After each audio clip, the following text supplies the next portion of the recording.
আসসালামু আলাইকুম, সবাই ভালো আছেন? এখানে আমি পেঁয়াজ, রসুন আর শুকনা মরিচ দিয়ে দিয়েছি সরিষার তেলের সাথে ভাজার জন্য।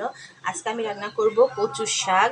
কচুর শাক আমি সিদ্ধ করে রেখে দিয়েছি, আর এখানে আমি কাঁচা মরিচ দিয়েছি বাটা শাকের সাথে, আর লবণ দেওয়া আছে। আর এই যে পেঁয়াজের বড়ি আমার, এগুলো ভাজা হয়ে গেলে তাহলে আমি ওগুলো দিয়ে দিব কচুর শাক আর পেঁয়াজের বড়ি যা আমি ভেজে রেখেছি।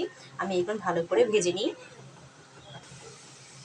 আমি শাকের ভিতরে একটু করে সব মশলা দিয়ে নিয়েছি, জিরার গুঁড়া, হলুদের গুঁড়া, মরিচের গুঁড়া সব দিয়ে দিয়েছি। আমি এবার ভাজা বড়িগুলো দিয়ে দিলাম, দিয়ে আমি শাকগুলো দিয়ে দিব।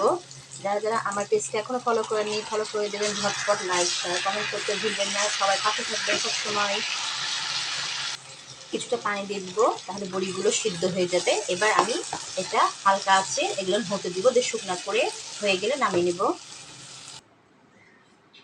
হয়ে গেল আমার পেঁয়াজের বড়ি দিয়ে কচুর শাক রান্না। সবাই অবশ্যই কেমন হয়েছে কমেন্টে জানাবেন। আল্লাহ হাফেজ।